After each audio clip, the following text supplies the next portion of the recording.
Head constable run ಕಾರಿನ ಬಾನೆಟ್ಟು ಮೇಲೆ 4 kilometre ಎಳೆದೊಯ್ದು gutka ವ್ಯಾಪಾರಿ 390 ಕೆಜಿ ಗುಟ್ಕಾ ವಶ.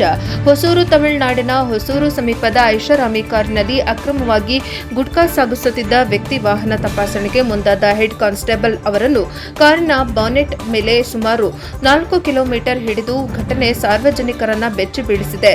ಹೊಸೂರು ಪೊಲೀಸರು ವಶಕ್ಕೆ ಪಡೆದಿದ್ದಾರೆ. ರಾಜ್ಯದ ಗಡಿ ಪ್ರದೇಶವಾದ ಜೂಜುವಾಡಿ ಪೊಲೀಸ್ ಚೆಕ್ ಪೋಸ್ಟ್ ಬಳಿ ಪೊಲೀಸರು ವಾಹನ ತಪಾಸಣೆ ನಡೆಸುತ್ತಿದ್ದರು. ಈ ವೇಳೆ ಬೆಂಗಳೂರಿನಿಂದ ನಿಷೇಧಿತ ಗುಟ್ಕಾ ಸಾಗಿಸುತ್ತಿರುವ ಮಾಹಿತಿ ದೊರಕಿದ್ದು ಕಾರಣ ನಿಲ್ಲಿಸಲು ಪೊಲೀಸರು ಸೂಚಿಸಿದರು.